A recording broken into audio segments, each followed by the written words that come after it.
नमस्कार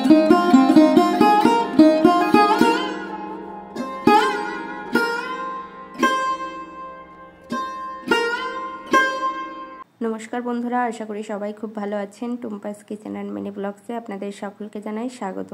आज आमी नलेन गुड़ेर पायेस रान्ना करब। एभाবে যদি আপনারা नलेन गुड़ेर पायेस रान्ना करें ताहले दूध एकदमই फेटे যাবে না এবং স্বাদও হবে অপূর্ব।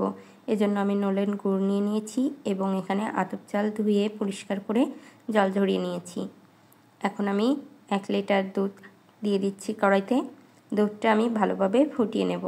দুধটা একটু নাড়াচাড়া করে দিচ্ছি যেন নিচে না লেগে যায়, এজন্য দুধটাকে একটু নাড়াচাড়া করে দিতে হবে এবং উপরে যেন সর না পড়ে যায় সেদিকে খেয়াল রাখতে হবে। এখন আমি দুধটা খুব ভালোভাবে জাল করে নেব।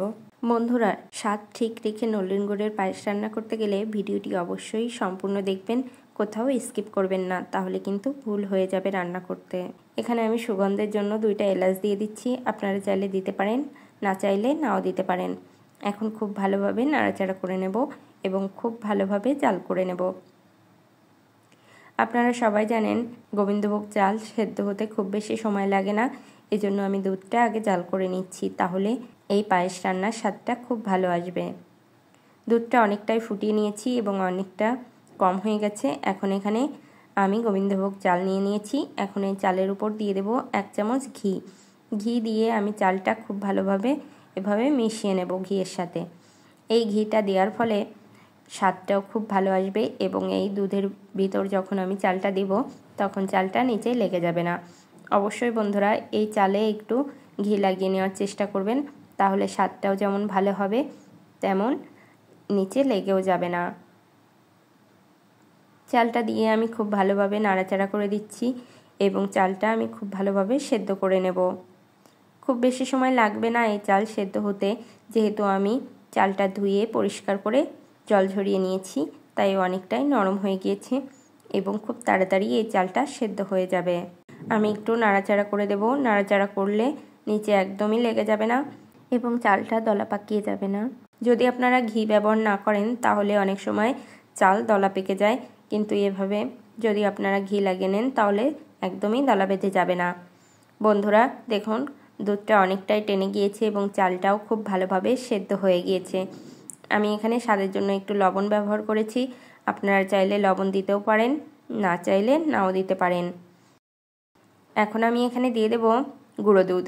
আমি এখানে 1 টেবিল চামচেরও বেশি গুঁড়ো দুধ নিয়ে নিয়েছি এবং অল্প জলের ভিতর গুলে নিয়েছি। হালকা কুসুম গরম জল নিয়েছিলাম, তাহলে স্বাদটা খুব ভালো থাকবে। অবশ্যই বন্ধুরা এখানে এই গুঁড়ো দুধটা দেওয়ার চেষ্টা করবেন, তাহলে খেতে অপূর্ব হবে। বন্ধুরা এভাবে যদি আপনারা নলেন গুড়ের পায়েস রান্না করেন তাহলে একদমই কিন্তু দুধটা ফেটে যাবে না। আমি ঠিক যেভাবে রান্না করছি আপনারা এইভাবেই রান্না করে দেখবেন, অপূর্ব স্বাদ হবে। আমি এখানে স্বাদের জন্য লবণ দিয়ে দিয়েছি, আপনারা না চাইলে নাও দিতে পারেন। এখন খুব ভালোভাবে আমি এটাকে রান্না করে নিব। দেখুন বন্ধুরা, রান্না কিন্তু অলমোস্ট হয়ে গিয়েছে। এখন আমি চুলার জালটা নিভিয়ে দেব। অবশ্যই বন্ধুরা এখানে নলেন গুড় দেওয়ার সময় এই চুলার জাল নিভিয়ে দিতে হবে, তাহলে বাজারে কেনা গুড় হলেও কখনোই দুধ ফেটে যাবে না এবং পায়েসটা খুব ভালো হবে এবং স্বাদও অপূর্ব হবে। এখন আমি নলেন গুড়টা দিয়ে দিয়েছি যে পরিমাণ গুড় এখানে লাগবে। এখন খুব ভালোভাবে মিশিয়ে নেব। এভাবে আপনারা নলেন গুড়ের পায়েস রান্না করবেন, স্বাদ অপূর্ব হবে এবং দুধটা একদমই ফেটে যাবে না বা ছানাও কেটে যাবে না। অনেক সময় নলেন গুড়ের পায়েস রান্না করতে গেলে দুধটা কিন্তু ফেটে যায়, সেক্ষেত্রে পায়েসের স্বাদটা একদমই ভালো আসে না। আপনারা এইভাবে একবার নলেন গুড়ের পায়েস রান্না করে দেখবেন, খেতে কিন্তু খুব ভালো লাগবে এবং একদমই ফেটে যাবে না দুধটা। খুব ভালোভাবে মিশিয়ে নিয়েছি। দেখুন বন্ধুরা, একদম রেডি হয়ে গেছে নলেন গুড়ের পায়েস।